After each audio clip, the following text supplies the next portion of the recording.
Let's continue cracking 12 packs of the Moonlit Savior this Saturday morning.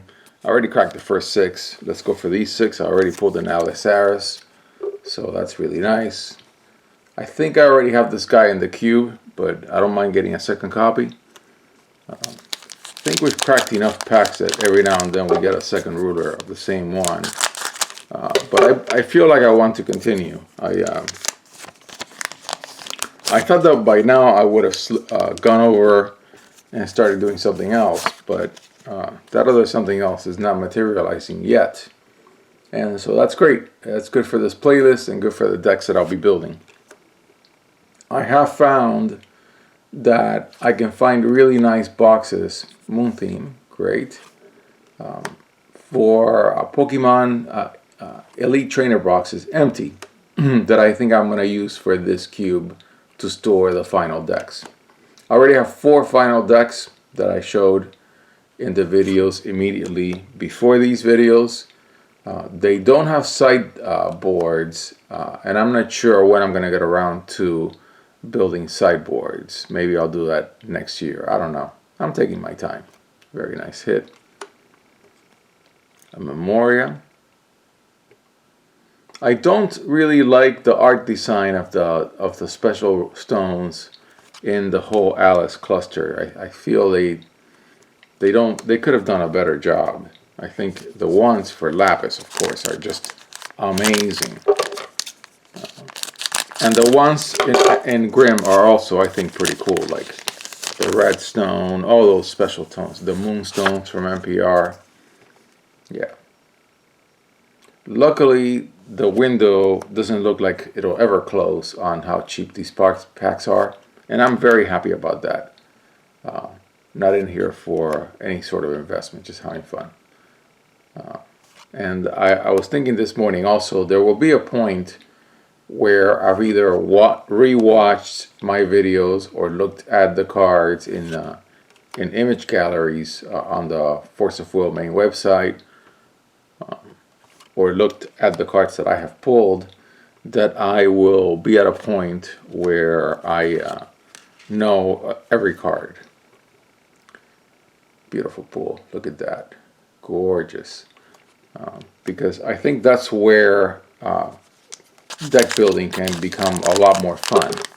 When you look at a selection of cards and go, oh yeah, I know for a fact there is a Thulu common in Curse for the Frozen Casket, for instance, which I didn't put in the Thulu deck because it's just a first draft, and I give myself the option of building more than one Thulu deck and keeping them permanent as well. I believe that I want to give myself the luxury of doing that. So I'm still running through the moon theme. And after I crack all of TMS, all 36 packs, I still have 12 packs after this. I think that will be a good stopping point to build some TMS-based moon theme decks. I forgot to put this in the rare pile from last. So I'm really enjoying the window. I thoroughly enjoyed the 6-hour window last year. I really did. And you know, if it hadn't been for the pandemic, this year would have probably been a continuation of that 6-hour playlist. But boy, did those packs just ran away from me, price-wise. And so it's like, all right, I'm done. I can see that happening with Force of Will, although I'm not so sure. Because definitely, there's like way more cards that were printed than there have been players. Definitely. But you know, yeah, this is going to be good for the fairy tales, right? Fairy tale resonators, you control game +2/+2. So there's one in TAT and another one here in TMS. And between those two, you can have more than enough anthems for fairy tales. To the point where you can have like 4 in your water decks with this guy, and then 4 in your wind decks with the other guy. And I plan to do a fairy tale themed battle box with 4 decks. all with Grimms. I have all the Grimms that I need already. Beautiful.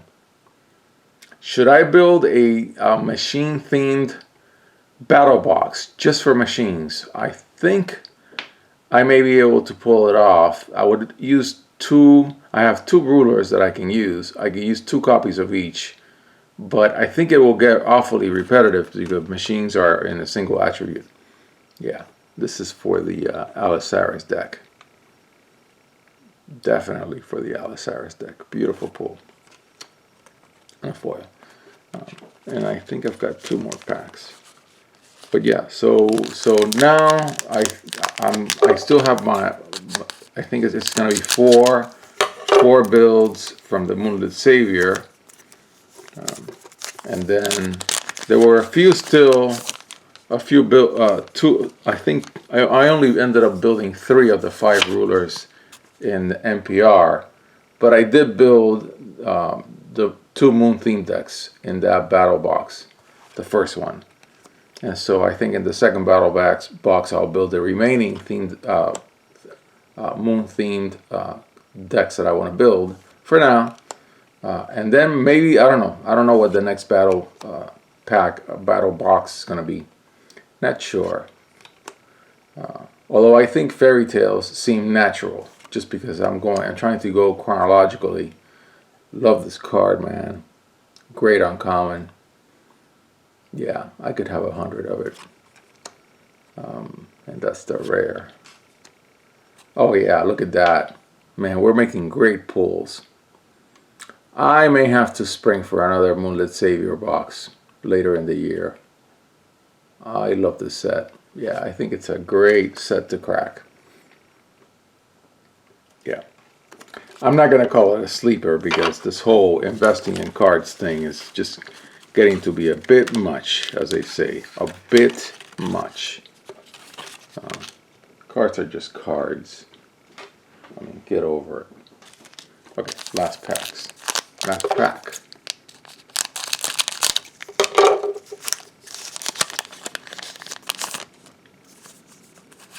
Get over it. These are not for investing purposes.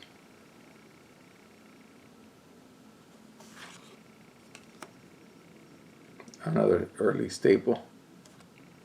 Of course, everything in here has been power creeped into oblivion by the company with the latest sets, and it's the reason why these early sets belong much more so in their own cube than to be mixed in any way with the modern cards, with the sets that are being issued. And that's fine. I've been skipping all of those sets. I really don't like the art, the way the frame has been put out. Oh wow, an Izanagi, very nice. Great pull, and not foil. I like the non-foil Izanagis for my decks. All right, so now we can look back at all 12 packs and see that crack some additional really nice cards to add. I mean, just from these, I'm going to highlight these and then just the Alisaris. I already highlighted everything else before. So yeah, 1 ruler. Yeah, and Athena. Very nice. Full art. A Lucifer. And Asanami. And that Izanagi. Very nice pulls. Absolutely.